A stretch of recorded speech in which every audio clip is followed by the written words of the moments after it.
Arise, O compatriots, Nigeria's call obey. I'm sure those very words ring a bell in the minds of every Nigerian as the nation celebrated her 61st year of existence last week on the 1st of October 2021. Today on Matters on Ground on the Breakfast Show on TSL Nigeria TV, we will be looking at Nigeria in retrospect, especially following her 61st year of independence.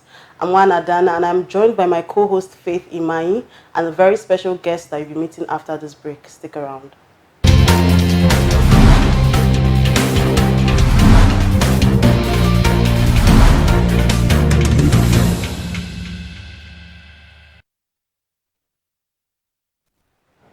Welcome back. You're still watching Matters on Ground on the Breakfast Show on TSL Nigeria TV.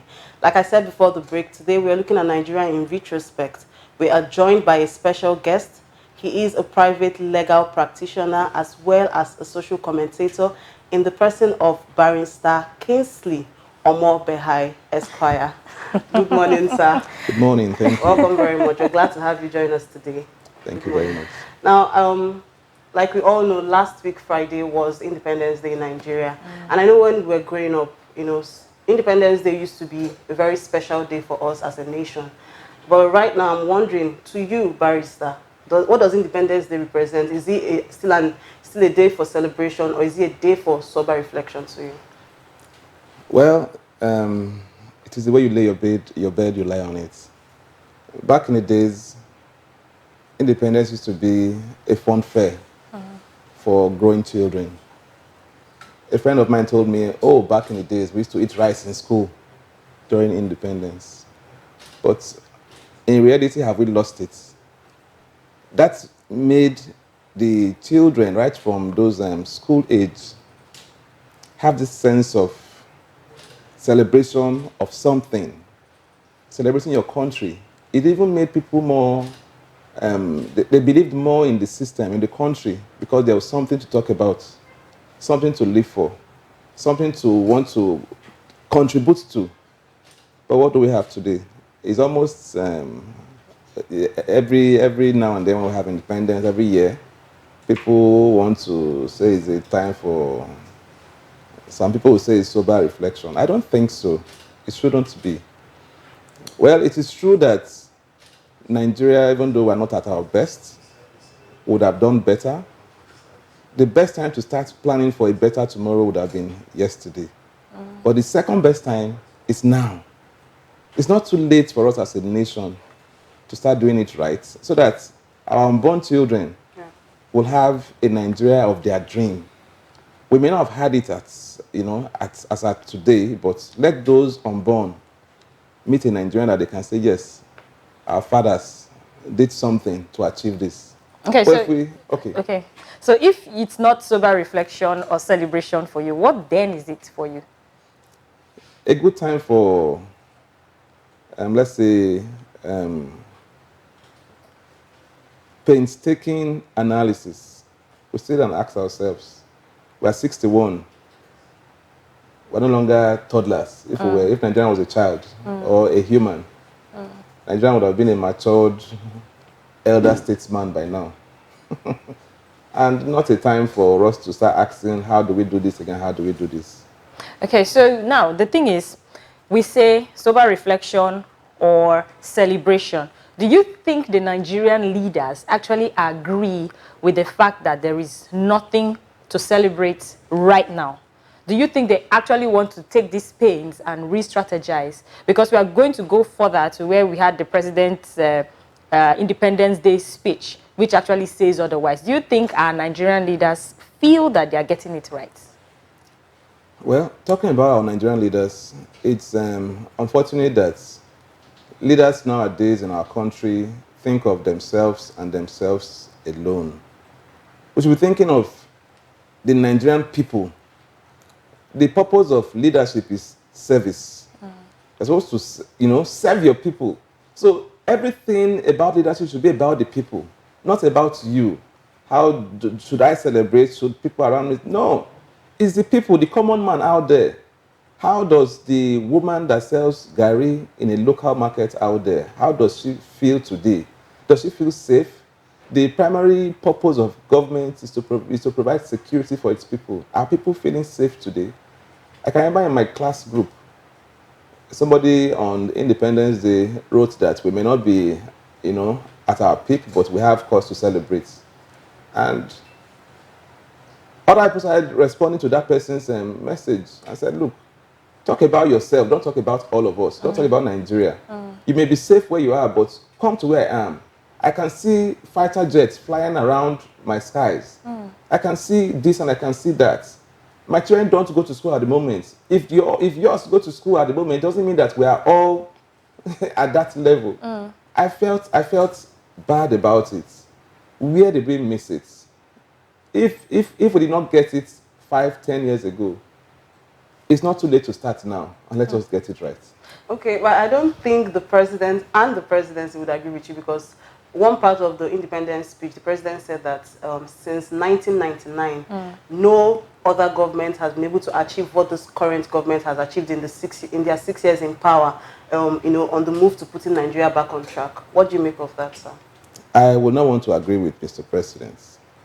The reason being that, in reality, the people will generally, a majority of people, if we have a census today, will score this government low because of just one factor, which is security. Okay.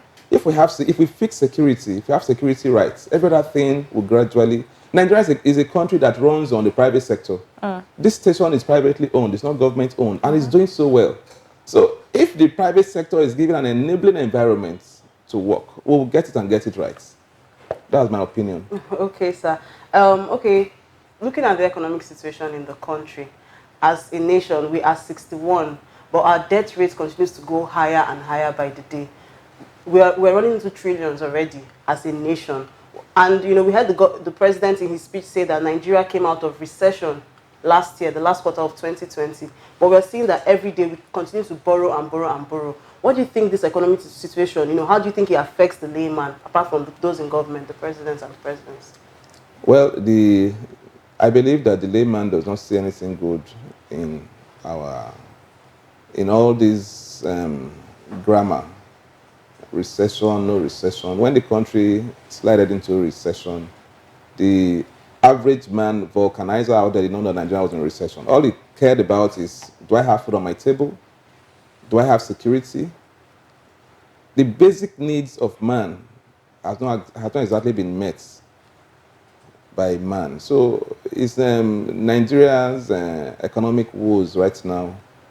It's not really what can translate into the everyday man's psyche as doing well or not doing well. The only way the average man can evaluate this is what gets to his table. How do they get these things, whatever it is, the basic amenities? How do they get it to their table? Because I can remember exactly a year ago, it was October last year that the SARS protest started, and it was hijacked by hoodlums, and we saw warehouses looted, and we saw foodstuff that were supposed to be used as COVID-19 relief materials stocked up in warehouses by our own leaders. Now, it was clear that we do not know what they wanted to use those provisions for. The layman had to go there. Some people even lost their lives in the process because of what? Rice and Gary. So I think that our leaders on their own, I don't know if they actually feel the pain that the layman feels, an average Nigerian feels. I don't know if they feel the pain, because the president has been saying that they've been lifting people out of poverty, that they've been doing a 5,000 naira monthly stipend for the poorest of the poor. And I don't know where these people are. I don't know who has received the monies, but they also said they provided COVID-19 relief money for people. Some people came out to say they had received their own share. But most of these monies and most of these things do not go round per se. I saw a leader, a House of Representative member, a woman using the relief materials as souvenir for her birthday. And all of these things happen, but it seems like nobody is questioning anybody. That brings me to the issue of corruption. I remember in 2015 when Buhari wanted to come into power, he was standing heavily under the mantra, he's going to fight corruption. And a lot of people bought that from him and said, if this man can fight corruption, it means that our economy will be stable, because the amount of money allocated for some projects or for some leaders is too much. If he can come in and reduce some salaries, you know, ensure that he's on top gear for everything, and ensure that the monies that people are saying, I want to use 8 billion to cut grass, he will question some budgets that come to his table. But how many years down the line, we are still suffering the same thing? Do you think this government has done anything to fight corruption the way they said they were going to do in 2015? Well, from my own perspective, I don't think this government is fighting corruption. It was a TV presenter who told Mr. President in the last regime, told Goodluck Ebele Jonathan, eyeball to eyeball, that, Mr. President, your body language does not depict a man who is willing to fight corruption. She said it with all boldness and sincerity. And some of us that were watching that program that day, a live program on television, we were impressed. We said, yes, you can speak to Mr. President like this. But can we do the same thing in this regime? I don't think so. This government may be fighting corruption but in reality, they are not. If they are, what are the changes we have seen in a bid to fight this corruption to this level? Nigeria has not, if you look at the index of most corrupt countries in the world, Nigeria has not changed from second position. We are still second position. So what corruption are we fighting? Those who are supposed to protect us still collect their gate pass. Let us call it gate pass. Let's not call it bribe on the road. If you travel between Benin and Lagos, you see over 50, 60 checkpoints on the road. They are not actually checking anything in your bag. As you slow down like this, as you pull over, they will stretch their hands. Oh yeah, give me and continue your journey. So a visitor coming from outside Nigeria, what will you see? If you see that, will you say Nigeria is less corrupt now? If you go to ministries and you refuse to play ball, will your file move from one desk to the other? So which sector do we now say is now corruption free? Or can we now say corruption has reduced? If you ask me, it has increased, because there is almost a breakdown in everything we call a working system in Nigeria. The level of people do things now with impunity. Nobody cares any longer. So it's just like a free for all every day. So I don't think we are in reality fighting corruption. If we fight corruption the way it ought to be, the common man out there will feel the pulse of government fighting corruption. Okay, so let's bring it down. Let's take it away from our leaders and bring it down to the common man right now. Do you think corruption is an individual thing?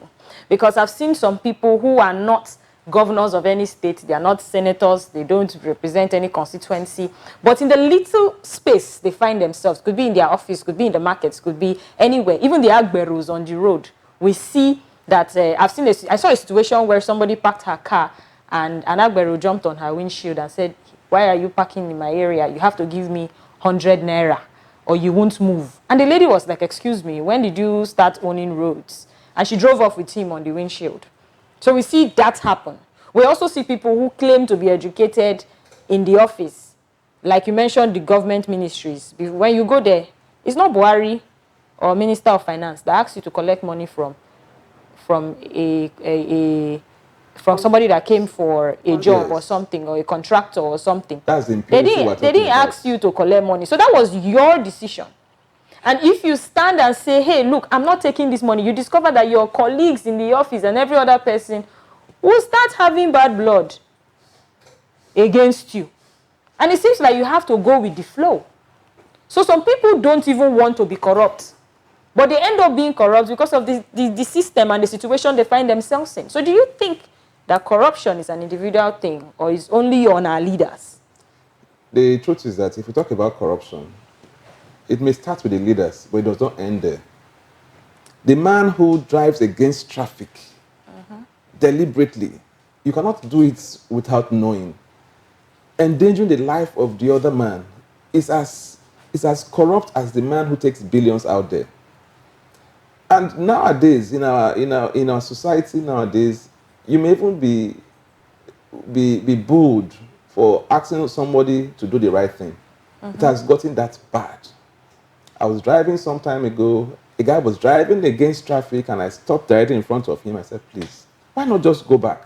And everybody coming on my way, okay, leave him. Is he the first to do it? Leave him alone, let him go. That's the system we are now. Exactly. It's as bad as that. So you daring to even say, let's do it right. You may be castigated for daring at all. True. But we cannot continue like this. Majority of us that shout, government, government, government, let us turn the table around. Are we better than those people in government? It starts with you. There's a song that says, keep your environment bright. And I keep my environment bright, and the whole world will be bright. We will illuminate the entire world if our own small sphere is bright. The same way, if you keep your area out of not just corruption, with every negative deed. So before you can point at that man and say you are doing the wrong thing, check yourself. Am I doing the right thing myself? Do you keep to time when you have appointments? Do you deliberately sit wrong and do wrong and, just say, I don't park when I say no parking sign. It's not because people don't park there. Other people park there, but I personally don't do it because I've chosen not to do it.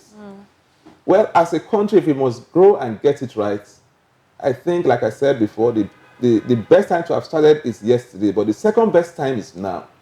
Let us check ourselves as individuals, start doing it right. No matter how little the deed is, the good deed is, do it right. It's irrelevant whether government is playing its role or not. When we, as a people, all do ours right, we will now have the nerve to look at government in the eyes and tell them, you are not doing it right. If you don't do it right, we will do the needful. As a people, we will do the needful. Yes, because we are now on our own doing it right. But if we as individuals, as citizens, don't do it right, the same thing will snowball to every other, it should not be business as usual. True. Nobody does it right. It's a free-for-all. You do as you like. Gradually, we turn Nigeria into a banana republic. God forbid that we do that. Yeah. God forbid that we do that. Yeah. Okay, so going back to the economy, Nigeria is, getting ready to launch her In digital currency. What do you think this can help? Do you think this is going to be helping our economy? Because, digital currency is going to be on another level. Do you think this is going to be beneficial to the people? And do you think it's going to lift us from the current economic state that Nigeria is in right now? Okay, I may not be an economist to speak on this, but I have my personal opinion. I believe that if with the launch of the E-Naira, that the multi-millions spent on printing the paper currency would have been saved. And if well managed, that money can be plowed back into our infrastructure and Nigerians will be better for it. Because if you look at the way we even abuse our Naira, it's part of the system, if you ask me. People just feel that, like I said, anything goes. You come to parties, you see people... Funny enough, there is a law prohibiting this, but who cares? Nobody cares. Nobody cares. No, you still spread the Naira. Care because we actually saw an event where politicians were there and we saw them doing the same thing. So how would the layman during the president's son's wedding? I don't want to say it out loud. I will say it. But yes, we saw the politicians actually doing what we are not supposed to do. So how are we, the laymen, going to actually listen to them when they are also... They are not leading by example. Like I said before, it's a collective thing. Nigeria is not for the politicians. It's not for a selected few. It's for all of us. We are all stakeholders. So if you see yourself as a stakeholder, do your own bits. And the other man, you will have the nerve, like I said before, to call him to accountability and to order. Do your bits. I don't spray. If I go to events, I take an envelope. Package the money. Probably because I don't have much to even give out. I put my little money in an envelope and I give hand it over to the celebrant. I give to the celebrant. That's my little bit. Thank you. So what am I spraying and throwing the money for? After spraying it, we step on them. Then they go back into our pockets. What dirty culture is that? So with the E-Naira, now you can now do a proper transfer to the person and everybody is happy. Yeah. And also, if you even look at this E-Naira thing, there are a number of young lads who have platforms, e-commerce platforms everywhere. This will also help wake them up. And a large population of our youths will be engaged doing something. It may not be exactly in-era, but similar apps. If you look at this just concluded TV program, Big Brother Niger, the two major sponsors of that program, I don't want to call, do I call their names? It's okay. Abeg and Patricia. Abeg is owned by a very young guy, less than 30. But that guy, because of what he's doing, he's a multi-millionaire now, paying good tax to government. Yeah. The other company too, the sister company, Patricia, is doing a similar thing too. There are many other companies like that. Just use it, that I found recently. Doing the same thing, doing similar business. These people are going to make money, and give taxes back to governments. Create job opportunities. Yes, create for employment. Young people. Government will give benefits. The greatest beneficiary at the end of the day. So it will take away all those paper money and give us good value for our digital currency. But the question is, are they going to now spend this money saved? Are they going to spend it well? Is it going to take away our bad roads? Is it going to, so the question, you see us, Nigerians, for instance, have love for good vehicles. Yes. We buy the choicest Luxury vehicles. Cars. Then and you we don't see, have the roads the next to day match. you see them driving those cars like boats in pools of water. And you ask yourself, is this not madness? Especially in Benin City. You see them driving these cars in large pools of water. And the cars they now look like flying boats in the water. Sad. So I imagine the manufacturers of these cars look at videos coming from Africa, Nigeria in particular, and say, wow, this was what we took our time to manufacture. Now in this kind of pool of water, what sense does it make? It doesn't make We sense. cannot continue like this. We cannot. I saw a video some days ago of a lady in the US crying that her son wants to come back to Nigeria and have his secondary school in Nigeria, and I laughed. I said, I wish she knew what we're going through here. But on a second note, I said, wow, we can fix this Nigeria for this boy to come back. Feel comfortable to come back home. Yeah. He's over there, he's not exactly happy. True. He wants to be with his peers, black people. Yeah. We are the greatest, we are the biggest black nation in the world. Still. Why can't we have it, do it right and be happy here? We should. Why must we always have to run to? If you see the drift of young people drift out of the country on a daily basis, we saw the medical doctors. There's a serious brain drain in that Nigeria had that right now. interview in Lagos. We saw the Dugbe markets that they made. Everybody wanting to leave. But if we all leave, who will build Nigeria? Sad. Wow. Sad. So I wish every Nigerian would, have this particular mindset. Yeah. And yes, at 61, us as a nation, we should be able to do better. We are 61. We should be able to show why we are 61. We have our 61 year of independence already. Thank you so much for joining us today on Matters on Ground on The Breakfast Show. And thank you so much to our special guest, Barrister Kingsley. It's been an honor having you join us today. Thank you very much. Back on Wednesday for another Power Pack episode. I'm sure you don't want to miss it. Episode of Hot Stuff Wednesday. Please do well to follow us on all our social media platforms at TSL Nigeria TV. Subscribe to our YouTube channel, TSL Nigeria TV. Till we come your way again, do well to have a great week. I'm Wana Dana. Stay connected to TSL Nigeria and get updates on the go all day, every day. Subscribe to our YouTube channel on TSL Nigeria Space TV and join our online family.